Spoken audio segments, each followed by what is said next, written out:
ఓం నమో నారసింహాయ నమః. భక్తులకు కాపాడడానికి భగవంతుడు ఎన్ని రూపాలైనా ధరిస్తాడని మన పురాణాలు చెబుతున్నాయి. అలాంటి అద్భుతమైన దివ్య రూపాలలో ఒకటి శ్రీ వరాహలక్ష్మి నృసింహస్వామి. విశాఖపట్నం సమీపంలోని పవిత్రమైన సింహాచల క్షేత్రంలో కొలువై ఉన్న ఈ స్వామిని దర్శించుకోవడం ఎంతో పుణ్యప్రదమని భక్తుల విశ్వాసం. అయితే సింహాచల స్వామిని వరాహలక్ష్మీ నృసింహస్వామి అని ఎందుకు అంటారు? దాని వెనుక ఉన్న కథ ఏమిటి తెలుసుకుందాం. ఒకప్పుడు హిరణ్యాక్షుడు అనే రాక్షసుడు తన బలంతో దేవతలను ఋషులను బాధించడమే కాకుండా భూమిని సముద్ర గర్భంలోకి తీసుకెళ్లాడని పురాణ కథనం. అప్పుడు భూమాతను రక్షించడానికి శ్రీ మహావిష్ణువు వరాహ అవతారం ధరించాడు. విశాలమైన వరాహ రూపంలో ప్రత్యక్షమైన శ్రీహరి సముద్రంలోకి ప్రవేశించి భూమిని తన కోరలపై ధరించి పైకి తీసుకువచ్చాడు. తర్వాత హిరణ్యాక్షుడితో ఘోరమైన యుద్ధం చేసి అతన్ని సంహరించాడు. అలా భూమాతను రక్షించిన శ్రీహరి వరాహస్వామిగా ప్రసిద్ధి చెందాడు. కాలం గడిచింది. హిరణ్యాక్షుడి సోదరుడైన హిరణ్యకశిపుడు తీవ్రమైన తపస్సు చేసి వరాన్ని పొందాడు. ఆ వరం కారణంగా తనను ఎవరూ చంపలేరనే అహంకారంతో దేవతలను ఋషులను బాధించసాగాడు. కానీ అతని కుమారుడు ప్రహ్లాదుడు మాత్రం శ్రీ మహావిష్ణువుకు పరమ భక్తుడు. తండ్రి ఎన్నిసార్లు హెచ్చరించినా ప్రహ్లాదుడు మాత్రం శ్రీ మహావిష్ణువు ఎక్కడైనా ఉన్నాడు అనే నమ్మకాన్ని విడిచిపెట్టలేదు. చివరకు హిరణ్యకశిపుడు ఒక స్తంభాన్ని చూపిస్తూ, నీ విష్ణువు ఈ స్తంభంలో కూడా ఉన్నాడా అని ప్రశ్నించాడు. ప్రహ్లాదుడు భక్తితో ఉన్నాడు అని సమాధానం చెప్పాడు. అప్పుడు హిరణ్యకశిపుడు స్తంభాన్ని కొట్టాడు. ఆ క్షణంలో భీకరమైన గర్జనతో స్తంభం నుంచి శ్రీ నరసింహస్వామి ఆవిర్భవించాడు. మనిషి కాదు, మృగం కాదు, అర్ధనరుడు, అర్ధసింహ రూపం. సంధ్యా సమయంలో గడపపై తన ఒడిలో హిరణ్యకశిపుడిని ఉంచి నరసింహస్వామి అతన్ని సంహరించాడు. అలా భక్త ప్రహ్లాదుడిని రక్షించాడు. స్థల పురాణం ప్రకారం హిరణ్యకశిపుడి సంహారం తర్వాత నరసింహస్వామి ఉగ్రరూపం ఇంకా శాంతించలేదు.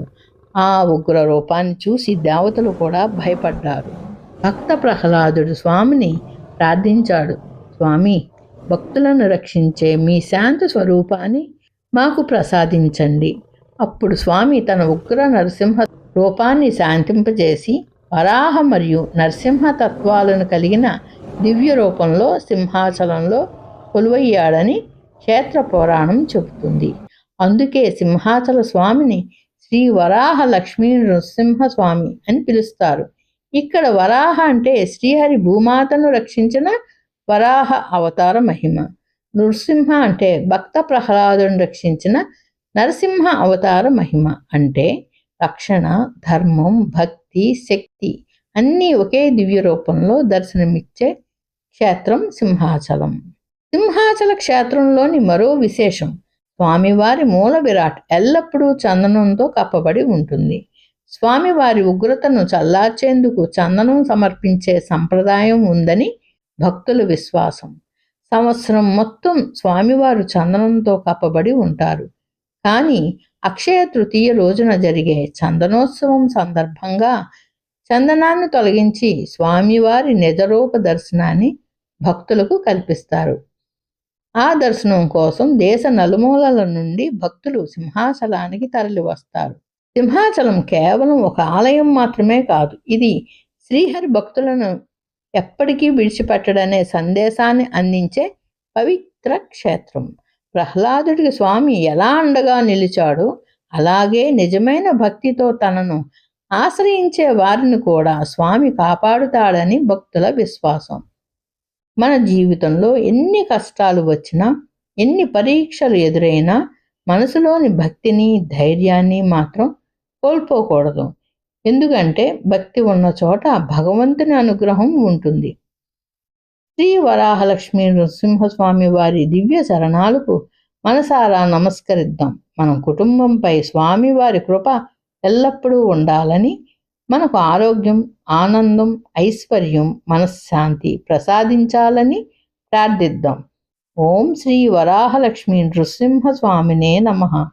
జై శ్రీ వరాహలక్ష్మీ నృసింహస్వామి. ఈ కథ మీకు నచ్చితే వీడియోని లైక్ చేసి మీ కుటుంబ సభ్యులతో షేర్ చేయండి. ఇలాంటి మరిన్ని భక్తి కథలు, పురాణ విశేషాల కోసం గాయత్రి డివోషనల్ ఛానల్ను సబ్స్క్రైబ్ చేయండి. శ్రీ వరాహలక్ష్మీ నృసింహస్వామి వారి కృప మీ అందరిపై ఎల్లప్పుడూ ఉండాలని కోరుకుంటున్నాను. ఓం నృసింహాయ నమః.